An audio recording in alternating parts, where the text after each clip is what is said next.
बात करते हैं क्लास +1 एक्सरसाइज 1.4 की इंट्रोडक्शन चैप्टर सेट। तो क्या क्या पढ़ने वाले हैं इसमें? वेन डायग्राम है ना, यॉन मैन एक मैथमेटिक समझे, उन्हीं के नाम पे डायग्राम पढ़ा है, वेन डायग्राम, ठीक है ना। तो what is this diagram? Diagram है क्या?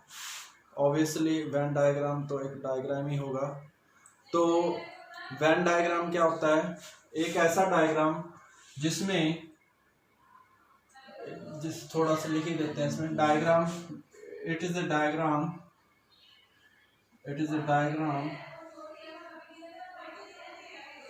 in which universal set is represented by rectangle and it is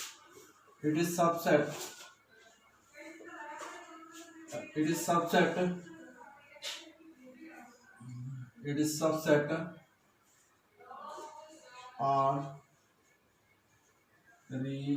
represented by closed curves, usually circles. मतलब समझते हैं क्या है? लेट हमने एक यूनिवर्सल सेट ले लिया 1 2 3 4 5 6 7 8 9 10, ये यूनिवर्सल सेट ले लिया, ठीक है। और नाउ अब एक हमने सेट और ले लिया, दैट इज ए। इसको हम रेक्टेंगल से रिप्रेजेंट करेंगे,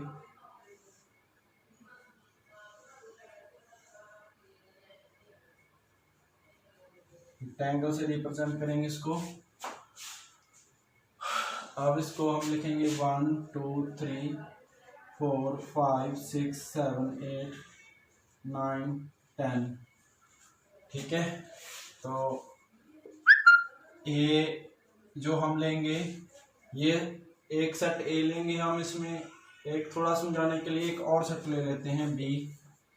जो सेट ए है इसको हम मान लेते हैं 2 5, ये ले लेते हैं 2 5 6 7 10, और इसको ले लेते हैं 5 6 7। अब हमने क्या किया, इसमें जो पूरा यूनिवर्सल सेट है उसको रेक्टेंगल से रिप्रेजेंट करते हैं। इसमें ये जो नंबर्स हैं ये एलिमेंट से बना है, जो कुछ भी हो सकता है, ठीक है। अभी हम फिलहाल किस पे बात कर रहे हैं? डेफिनेशन जो इसकी बताई है, that is applicable to any case, that is the general case.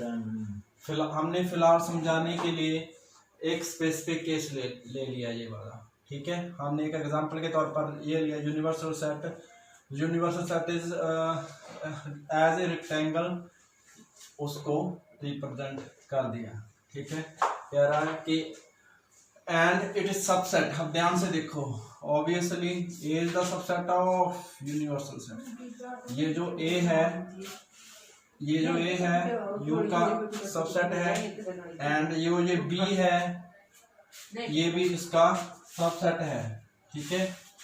Are represented by closed curve, and के subset are represented closed curve. Curve क्या होना चाहिए? क्लोज्ड होना चाहिए। जनरली हम क्या ले लेते हैं?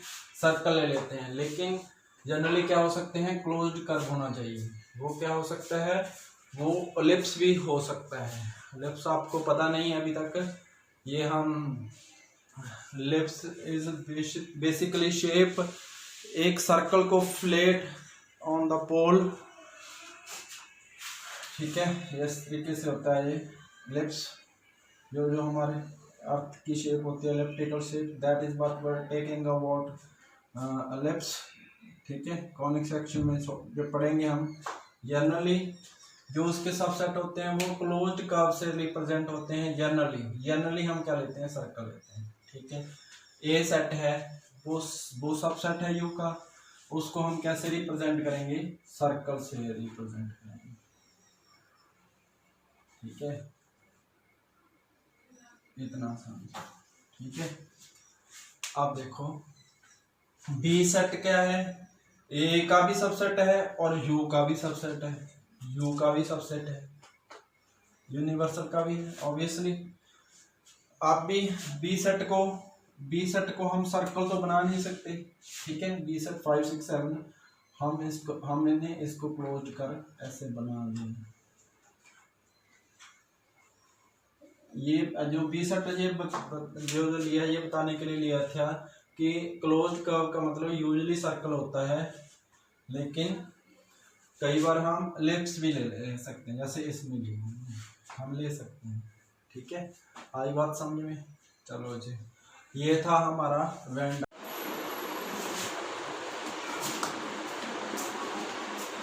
हम पढ़ेंगे अब इसमें operation on sets.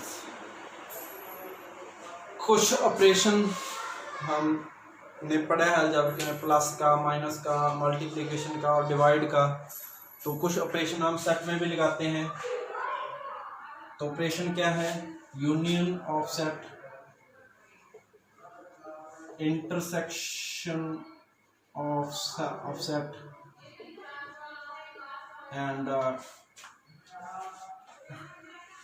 And difference of sets. In operations को हम सेट्स पे लगाएंगे और देखेंगे कि क्या है। ठीक है, और बस ये 3 ऑपरेशन ही हमने पढ़ने हैं। ठीक है, फिर हम एक्सरसाइज पे चलेंगे कि ये 3 ही सेट पढ़ेंगे हम इसमें। ठीक है, 3 सेट नहीं, 3 ऑपरेशन पढ़ेंगे। ठीक है, union of set.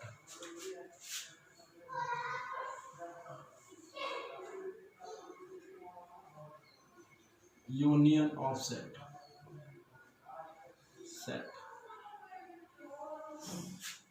Of sets. ठीक है ना, देखो जी क्या है जी, कह रहा है कि let A and B are be two sets, 2 set हैं ये A and B. Then union of set A and set B is the set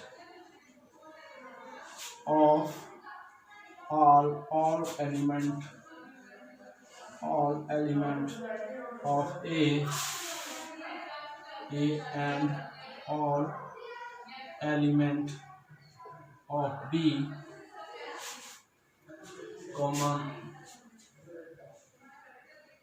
common elements being taken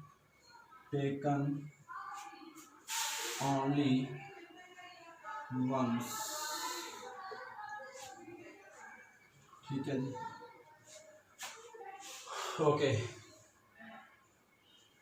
देखते हैं कि डेफिनेशन हमने लिख दी। ठीक है, अब हम यूनियन ऑफ समझते हैं क्या है। लेट ए कोई सेट है 2 4 6 8। ठीक है, एंड बी कोई सेट है 6 8 10 12। ठीक है ना, तो कह रहा है कि व्हाट इज द यूनियन। तो कह रहा है कि ये union of set A and set B, A and B set का जो यूनियन है इज द सेट ए और सेट बी का जो यूनियन है उसको हम ऐसे लिखते हैं। ये जो सिंबल है वो किसका है, यूनियन का है। ठीक है, यू से रिप्रेजेंट करते हैं। ठीक है, तो ठीक है, ए यूनियन बी। ठीक है, A union B A union B किसको रीड करेंगे, इसको कैसे रीड करेंगे, ए यूनियन बी। ये ए और ए बी सेट का यूनियन है, union of set A and set B. ठीक है, ये क्या है, ये क्या है, ये भी क्या है, एक सेट है। ये किसका सेट है, set of all element, set of all element of A and all element of B, common elements being taken only once. जो कॉमन एलिमेंट है वो taken only, common elements only once. Common element कौन कौन से, 6 था, एक 6 था, एक 8 था, उसको हम क्या करेंगे, एक ही बार लेंगे। ठीक है, बात समझ में आ गई, चेक कर लो। ए यूनियन बी क्या है, set of all element of A and all element of B, है ना। बात सुनो ध्यान से, ए यूनियन बी है, ये वो एक ए यूनियन बी वो भी एक सेट है। ए और ए सेट और बी सेट का यूनियन भी क्या आएगा, 2 नंबर का एडिशन क्या आता है, एक नंबर आता है। ठीक है ना, 2 सेट का जो यूनियन भी क्या आएगा, एक सेट आएगा। ठीक है, ठीक है ना। तो वो सेट किस चीज का है, all element of A, all element of B, A के भी सारे एलिमेंट और बी के भी सारे एलिमेंट। ठीक है, व्हाट क्या है, कंडीशन क्या है, being common element being taken only once. जो कॉमन एलिमेंट है उसको एक ही बार ले लेना। ठीक है ना, this is the union of set, this is the operation on set, this is the union of sets. ये आपको समझ में आ गया। एक क्वेश्चन और करते हैं, कोई भी क्वेश्चन उठा सकते हैं आप। ठीक है, एनसीईआरटी की एग्जाम्पल कोई ले लेते हैं, A E I O U B another set which is a i u। आप इसका यूनियन लिखो, क्या होगा,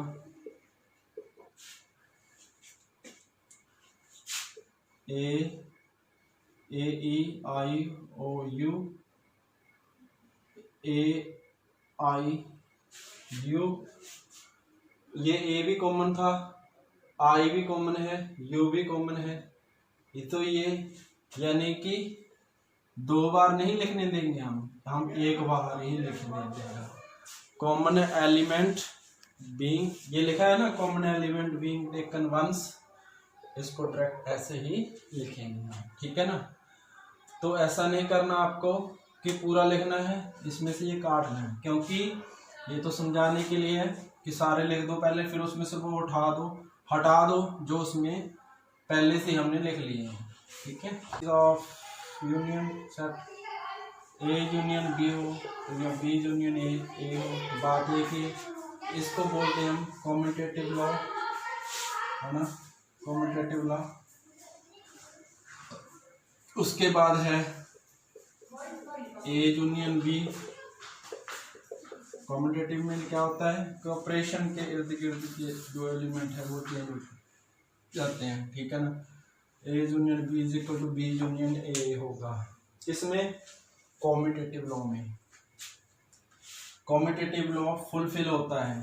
ठीक है, अब यूनियन ऑफ सेट में, ठीक है, सेकंड कह रहा है ए यूनियन बी, एक और है आपके पास ये ए यूनियन बी लिया, फिर हमने यूनियन सी के साथ यूनियन किया, इक्वल होता है A union B union C. B union C ले लो पहले, फिर उसका ए के साथ यूनियन ले लो। This law is called associative law, associative law. ये भी फुलफिल होता है ऑपरेशन यूनियन ऑफ सेट में। ठीक है, थर्ड कह रहा है कि ये ए यूनियन फाई जो है इक्वल टू ए होगा, ए यूनियन फाई। ठीक है, ए यूनियन फाई होगा the set of the all element of phi. Phi के अंदर कुछ होता ही नहीं, इसका मतलब ए यूनियन फाई के अंदर क्या होगा, सेट ए जो एलिमेंट है वो ए के आ जाएंगे। ठीक है, इसको हम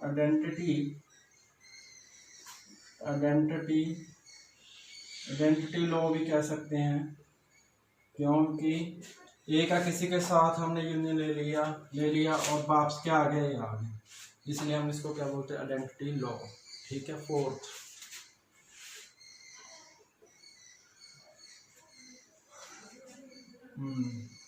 यूनिवर्सल सेट के साथ देखते हैं, है ना। एक और है लॉ, खास लॉ नहीं है, ए के साथ ए का यूनियन भी क्या आएगा, A. This is called identity law. ठीक है, एक फिफ्थ प्रॉपर्टी और पढ़ लेते हैं। ये बेसिकली कहाँ यूज होगी, आपके कहीं ना कहीं क्वेश्चन के किसी पार्ट में, किसी लाइन पे, किसी स्टेप पे यूज होगी ये। ठीक है, ये तो इसलिए हमने ये प्रॉपर्टीज पढ़नी जरूरी है। लास्ट प्रॉपर्टी यूनिवर्सल सेट है, यूनिवर्सल सेट के साथ यूनियन लेते हैं, किसका, ए का, कि सेट ए है। यूनिवर्सल सेट का जो सबसेट किसका है, ए सबसेट है, यूनिवर्सल है, दोनों का हम क्या लेंगे, यूनियन लेंगे। All element of you, all element of A, all element of you के अंदर ऑल एलिमेंट ऑफ ए के आ चुके होंगे, कॉमन एलिमेंट को दोबारा नहीं लेंगे, तो इसका मतलब क्या होगा, यू। इसको हम बोलते हैं लॉ ऑफ यू। बस यही प्रॉपर्टीज हैं ऑफ यूनियन।